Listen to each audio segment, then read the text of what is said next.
We are called legislators.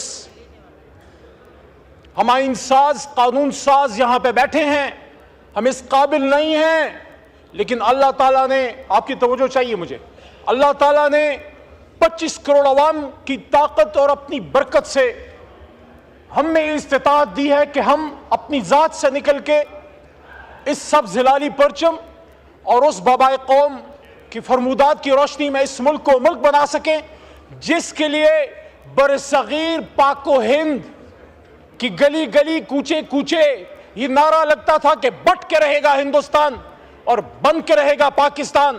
اور پاکستان کا مطلب کیا؟ لا الہ الا اللہ. تو لا الہ الا اللہ کا کیا مطلب ہے؟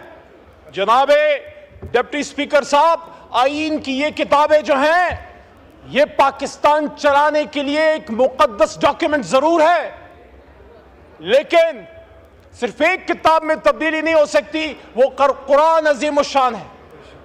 اس کے علاوہ ہم نے کبھی بھی یہ نہیں کہا کہ آئین میں تبدیلی نہیں ہو سکتی، قانون سازی نہیں ہو سکتی، because constitution is a living document. آئین میں تبدیلیاں ہوتی رہیں گی، اس کے ہم خوبصورت سے خوبصورت اور مؤثر سے مؤثر تر بناتے رہیں گے. لیکن جناب ڈپٹی اسپیکر صاحب، آئین کی یہ کتابیں ہماری کسی بہن کے سر کے دوپٹے سے زیادہ قیمتی نہیں ہے.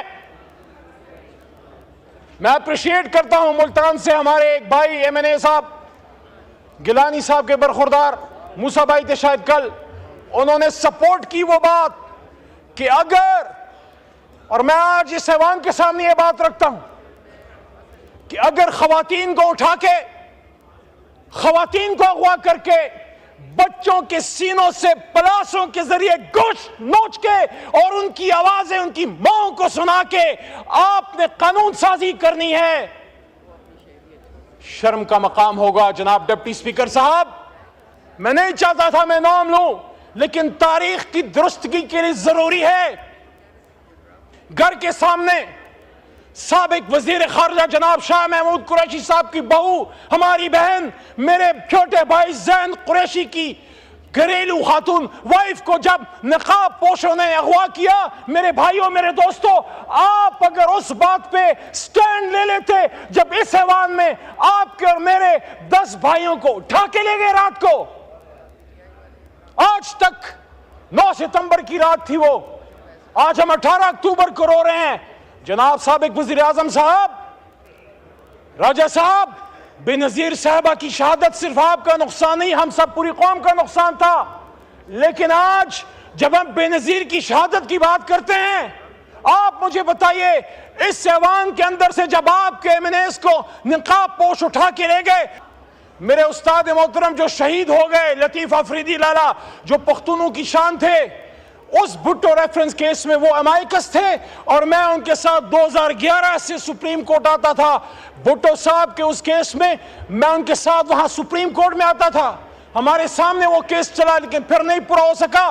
لیکن میں اپریشیٹ کرتا ہوں آج کی سپریم کورٹ کو اور جج صاحبان کو، منصور صاحب اور ان کے ساتھ جتنے ساتھی ان کے ججز ہیں، کہ آج انصاف کرنے کی کوشش کی گئی 50 سال بعد کہ بھٹو صاحب کا ریفرنس جو ہے اس کا فیصلہ کیا گیا کہ وہ فیصلہ غلط تھا. لیکن میں تو اس وقت ایوان میں نہیں تھا، میں تو اس ایوان سے باہر تھا، اور میں نے یہاں پہ کھڑے ہو کے موجودہ وزیر اعظم شہباز شریف صاحب کے سامنے یہ بات رکھی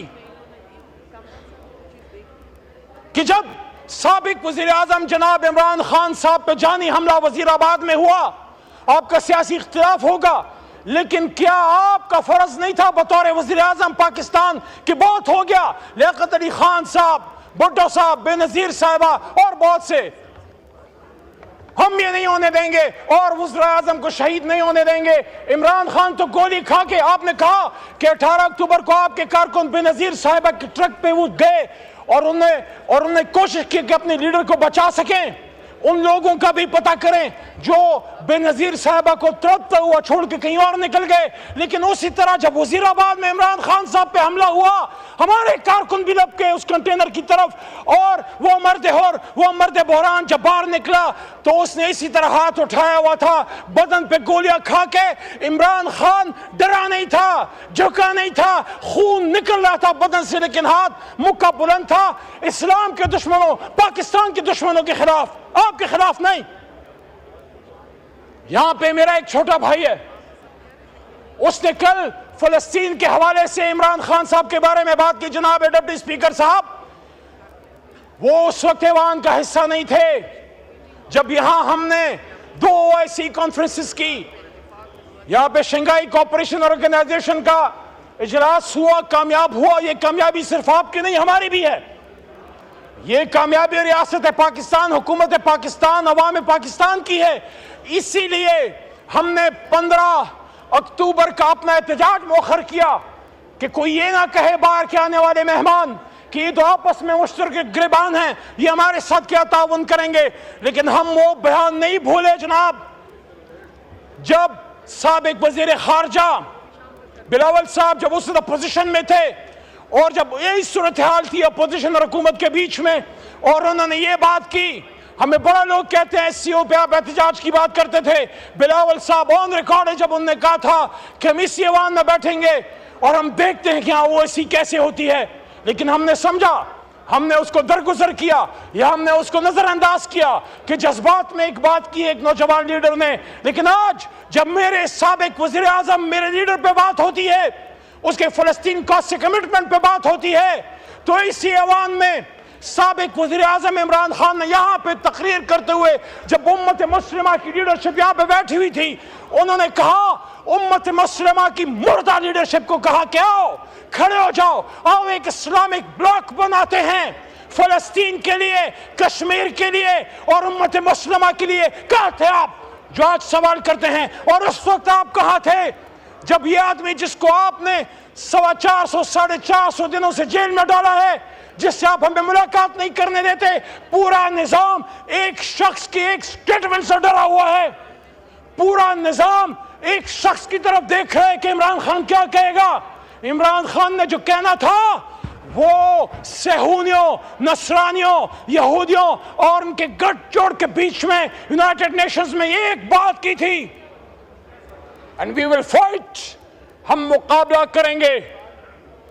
اور یہ بات بنی گالا عمران خان صاحب کو میں نے جناب ڈپٹی اسپیکر صاحب 2022 میں رژیم چینج کے بعد کی کہ خان صاحب یہ بات ٹھیک ہے کہ آزاد خارجہ پالیسی، روس سے تعلقات اور ایبسولوٹلی ناٹ بڑی وجوہات ہیں آپ کی حکومت ختم کرنے کی. لیکن میرے خیال میں سب سے جو بڑی وجہ ہے وہ یہ ہے کہ جب آپ نے صہیونیوں، اسرائیل کے زرخریدوں کے بیچ میں یونائٹڈ نیشنز میں امت مسلمہ کو کھٹا کرنے اور ایاک نعبد و ایاک نستعین اور مدنی ریاست کی بات کی، تو اس وقت ان کے کان کھڑے ہو گئے کہ اس آدمی کو ویسے ہی مثال بنانا ہے. جب امت مسلمہ سے کوئی لیڈر کھڑا ہوتا ہے، یہ آپ کا میرا مشترکہ درد ہے میرے بھائیوں اور بہنوں، یہ آپ کا میرا مشترکہ درد ہے. جب کبھی انور سادات کھڑا ہوا، کرنل قذافی کھڑا ہوا، صدام حسین جب تک امریکہ کے ساتھ تھا ٹھیک تھا، لیکن جب کھڑا ہوا اس کو فارغ کر دیا، قذافی کو فارغ کر دیا. شاہ فیصل شہید نے جب تیل بند کیا عرب اسرائیل جنگ میں، جب اس نے فلسطینیوں کا ساتھ دیا، اس کو کس سے مروایا؟ شہید کر دیا. صدام حسین کو بڑی عید کے دن پھانسی دینا ایک میسج تھا امت مسلمہ کو. وہ ضیاء الحق صاحب جو پاکستان کے لیے ایک کردار انہوں نے ادا کیا، لیکن جب اس روس ٹوٹا اور اس کے بعد اس آدمی نے یہ کہا کہ اب ہم سینٹرل ایشیا میں اسلام کا پرچم لہرائیں گے، اس کے بعد امریکہ نے کیا کہا کہ نہیں یہ ہمارا ایجنڈا نہیں ہے، تو انہوں نے نہیں چھوڑا، چاہے سیاسی ہے چاہے غیر سیاسی ہے. جس نے امت مسلمہ کی بات کی ہے اس کو مار کے چھوڑا. بھٹو نے جب نیوکلیر ایسٹس پہ کمپرومائز نہیں کیا اور رد قادیانیت پہ دستخط کر دیا. اس نے خود کہا تھا مجھے پتا ہے میں اپنے ڈیتھ وارنٹ پہ دستخط کر رہا ہوں, تو انہوں نے نہیں چھوڑا. ہوش کے نہ کھلو, ہوش کے نہ کھلو. جب بھی وقت کا کوئی لیڈر پیدا ہوگا امت مسلمہ میں چیلنج کرے گا.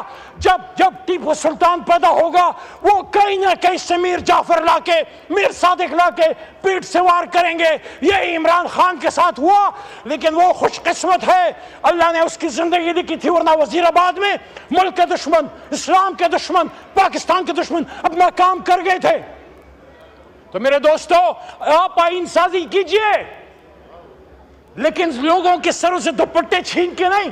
آپ آئین سازی کیجئے, لیکن فیاض ہمارے ایم این اے ہیں, آپ کے بھی بچے ہوں گے, آپ کے بھی بیٹے ہوں گے. فیاض صاحب کے بیٹے کا اس کے بدن کا گوشت پلاسوں سے کھینچ کے اس کی ماں کو اس کی چیخیں سنائی گئی اور کہا گیا اب بولو اپنے باپ کو, اب بولو اپنے خاوند کو کہ وہ اپنا ووٹ ہمیں دیتا ہے نہیں دیتا, ترمیم کے حق میں دیتا ہے نہیں دیتا. یہ کیسی آئینی ترامیم ہے جس میں ہمیں اس کو اغوا کرنا پڑ رہا ہے؟ یہ کیسی آئینی ترامیم ہے جس میں سعد اللہ بلوچ, وہ کشمیر میں تو نہیں رہتا مقبوضہ کشمیر میں, سعد اللہ بلوچ جو ایم این اے ہے ہمارے اس معزز ایوان کا, وہ فلسطین میں تو نہیں رہتا, وہ غزہ کا باشندہ نہیں ہے, وہ پاکستان کا اور پاکستان کے دل پنجاب کا باشندہ ہے. اس کی وائف, اس کی بیٹی اور ان کی خالہ کو اٹھا لیا گیا اور تھریٹ کیا گیا کہ آؤ ووٹ کرو ان ترامیم کے حق میں, ورنہ آپ کے ساتھ یہ اور یہ کیا جائے گا. یہ آپ کی ترامیم ہے. آپ سوال کرو بلاول صاحب سے, میاں نواز شریف صاحب سے سوال کریں